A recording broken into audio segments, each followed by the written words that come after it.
All right, I know many of you know that in September of 2014, an impactful, revolutionary show came out about this family, the Johnson family. A show that tackles race and prejudices head on like never before. But I remember a time of dreaming of this family. In March of 2013, I figured it was time for a show. Will Smith had this script writing competition, and he said he was looking for a revolutionary TV show.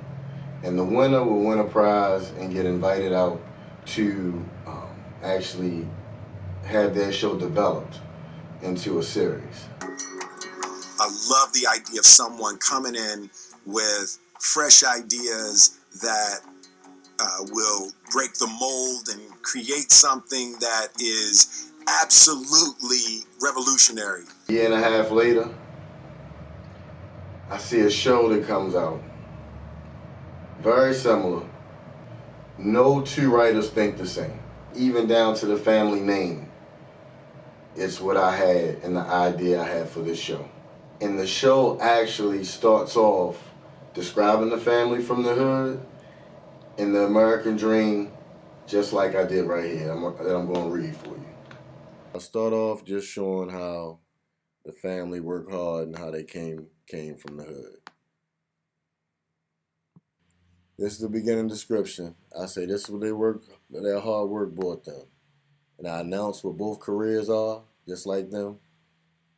Say nice home, beautiful family.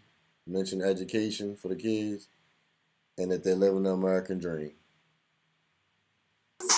We're lucky. We've got a great house, 4 great kids, and my pops. It's a far cry from where it all began.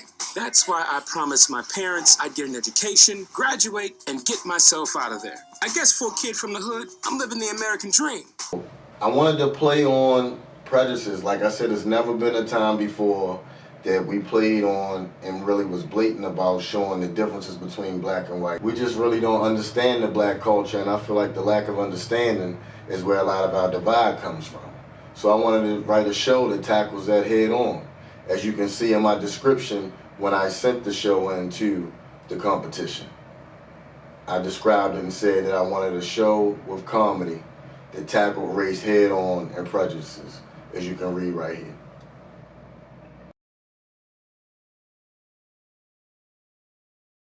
My opening line, when the white guy's introduced to show that he's cool,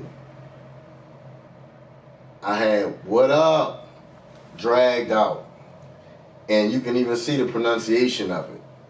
Then this is my introduction from the white guy coming in the script. This is his opening line. "What's up, fam?"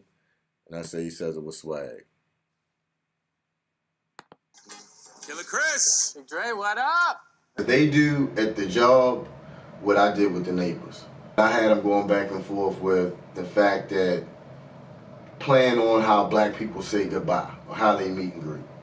Okay, so Tim says one, and this is the whole dialogue right here. And they look confused. He said, "What?" And then he realizes that, oh, Tim is trying to say goodbye or one love. Copy, and we wanted to know how you think a black guy would say good morning. Then I put a basketball court in the backyard and had DJ shooting hoops in the backyard that his dad sectioned off on. Dad's admiring his son's jump shot. We both emphasize on the family jumper for the kid. He said, "Look at him, babe. That's my boy right there. He got the jumper from his daddy." We were hooping all summer long. I thought you were going to try out for the team. Show these Valley Glen boys the Johnson family jumper. Nice shot. So much for the Johnson family phone. Kimberly's scrolling on her phone so much that she's not even in company. Then we start talking about Kimberly again, how she stays on the phone, thinks the world stops for it, and Kimberly is scrolling on her phone like she's not even in company. To start with some strict guidelines. So then he sent me a smiley face with a wink. I mean, I should be offended, right? Zoe!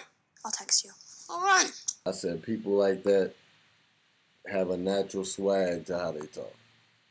Remember, really put your swag on, you know. Keep it real. Then this is the part where I have them doing the Dougie, some form of the Dougie, in front of the Johnsons. Dre? Hey, my name's not...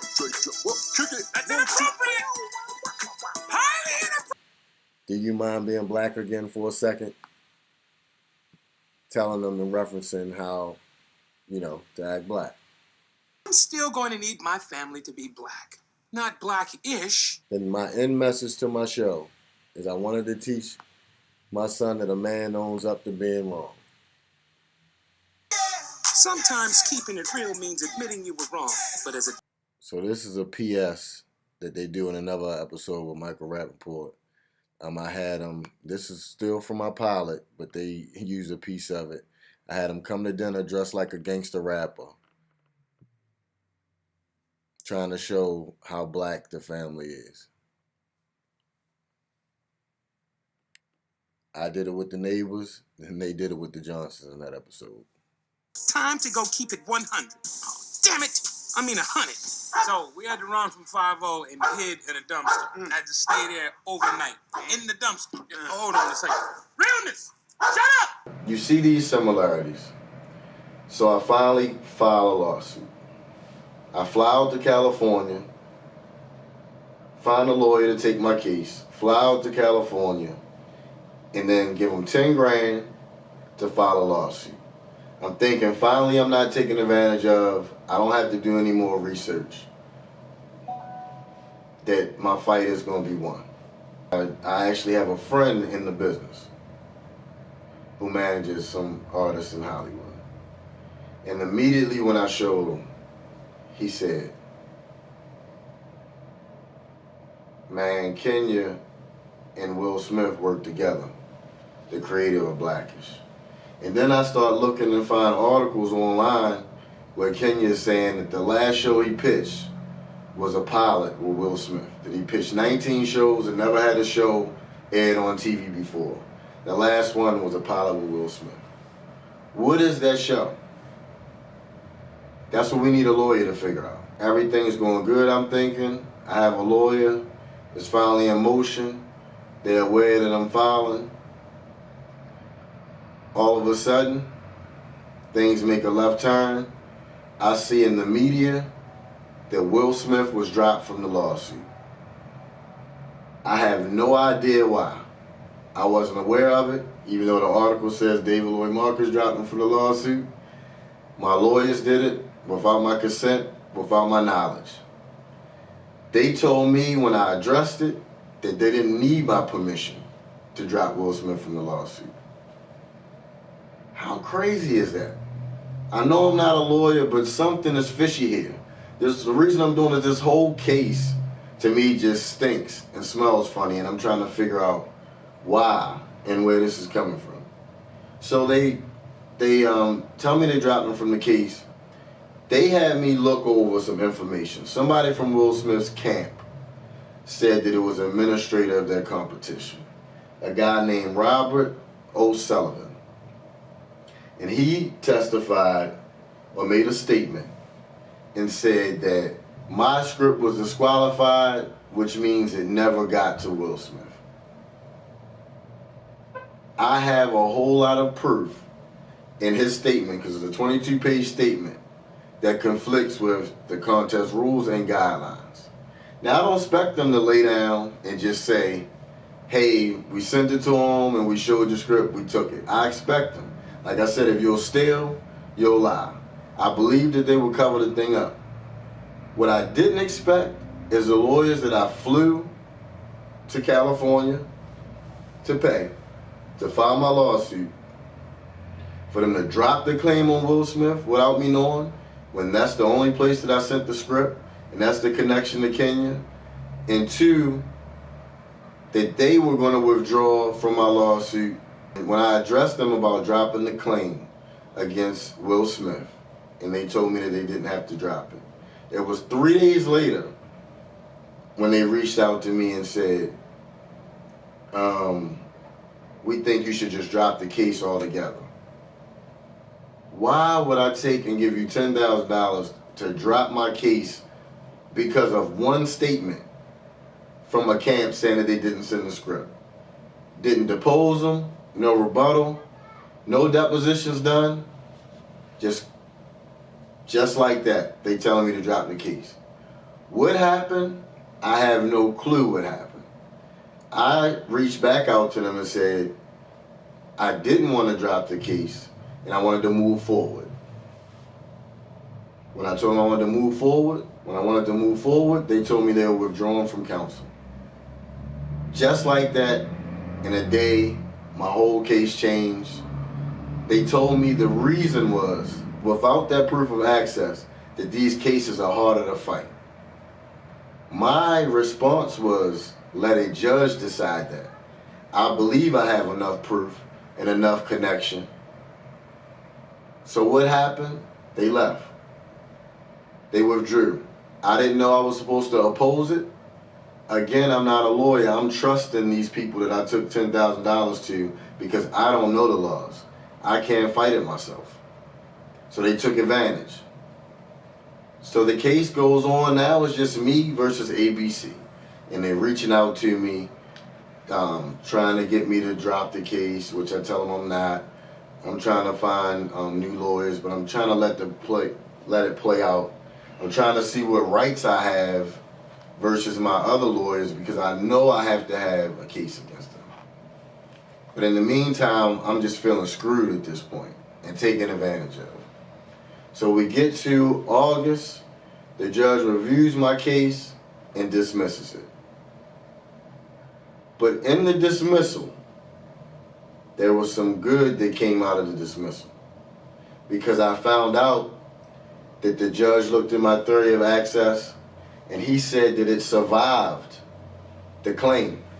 Basically that he's not ruling out my theory of access. So the main piece of the puzzle that my lawyers dropped the case for, the judge went with it, just like I told my lawyers they should have moved forward and let a judge decide. I didn't take them $10,000 to just get thrown away like that. As you can see, say the allegations I suggest a third party, Mr. Smith and Overbrook, with whom plaintiff and Barris were both dealing with, had possession of plaintiff's work.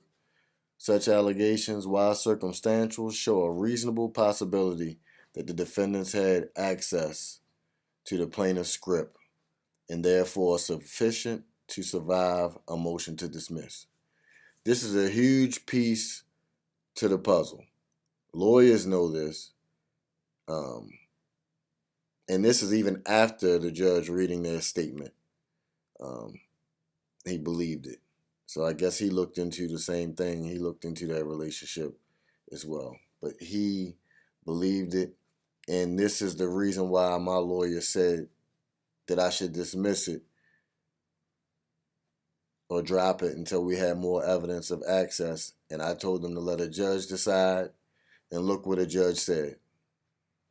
And like I said, for that reason, I'll be going after them as well because they had me all screwed up. When I said they never even filed, the judge gave them time to respond. They never filed my amended complaint with all my similarities. So the only complaint the judge could go by was the vague one they filed initially. And whatever argument or angle that the defense took, if they showed them my proposed amended complaint like they say, because I don't actually know what they showed because I don't have access to it. And of course, they can spin it any way that they want because there's no opposition to it. It was never a defense for me to argue. You see my side, you see all of their arguments, but you don't see anything from my side. So it's like I was just screwed. I'm in a heavyweight fight, and my corner just threw in the towel. Didn't give me a chance. They get to walk away scot-free. And I'm trying to figure out how that's possible. With my evidence, I believe that I have every right to believe that the show Blackish was stolen from me. I believe that anybody that would watch this would think the same thing. What I'm asking for in putting this out on social media and across the world is that the truth can actually come out. Maybe if I expose this thing because it's been hidden for too long, maybe somebody knows. Somebody in the camp can anonymously send me a message. Email me at davidlloydmarcus@gmail.com. Facebook me at davidlloydmarcus, or Instagram me at davidl.marcus. I even reached out to Kenya because I was curious to what he would have to say in return to me, and just let him know. I don't know as a writer how we can steal from another person. I found out in the dismissal they didn't even attach my script to the original complaint. Any of my proof to the original complaint. The other side had to go online and find it themselves through copyright. And then what happens? A day after the dismissal, I get a call from ABC's lawyers and Kenya Barris lawyers. Why would they call me after the fact? The case was dismissed. They tried to strike for motions for sanctions. The judge denied that. And just for regular people watching, that's denied. That whole motion for sanctions thing is when you have a frivolous claim. The judge denied it, so that means he's saying that I didn't have a frivolous claim. So they reach out to me and call me, leave me a message saying that the case was dismissed, but they're just calling me to still see if they could work something out with me, give me some accommodation. And I'm confused. Why would they reach out to me if I had a frivolous claim, if that's what they're saying? Why would they reach out to me and do me any favors? But then I figured it out. They read the same thing that I read. They read that the judge believed the theory regardless of the statement that they had from the guy, Robert O'Sullivan. They also read and can see, even, it was a one-sided argument. Like my dismissal, none of my proof is in there. And the judge only went by my original complaint. The other side gave them a proposed amendment, but that wasn't filed. The judge strictly said he can only go by the claim that was filed. So my lawyers never filed my amended complaint, showing the details and all the stolen. So the other side got to have a field day with just saying their argument, no opposition from me, and that be that. Basically, their agreement said, I'm going to sum it up and I'll show you some of it. As long as I don't appeal, they won't continue to go after me for lawyer fees. They'll just walk away and I walk away. It's hundreds of six figures of fees, and they'll just walk away if I walk away, but I just need to sign this agreement saying that I'll walk away. I know I have room to appeal, and I think I can even unravel the whole case by my misrepresentation, by my first lawyers. So right now, I have money again, and I have a lawyer on the fence, interested in taking the case, but I'm putting this video out so it can go viral, hopefully, and we can get best representation. Maybe somebody with morals and that's about right and wrong will see this. Or maybe even Kenya Barris will see this, or Will Smith, or somebody that has a heart, because somebody knows where my script went and how it got into Kenya Barris's hand. Was he a judge of the competition? I don't know. They said they had professional judges and writers for the competition. We didn't ask any of those questions from my side. We didn't even ask who the winners of the competition was. We just dropped Will Smith from the claim and let him off the hook. I kept this quiet long enough, but what's right is right and what's wrong is wrong. Please share this. Please share it. And like I said, if you're a lawyer, reach out to me, because I'm listening to hear what anybody has to say so I can make the best decision and I don't get taken again like I've gotten taken by my first set of lawyers in this case. Share this, and you can see why I wrote the story across the tracks about the family named the Johnsons and the show about race that I knew would be great for America.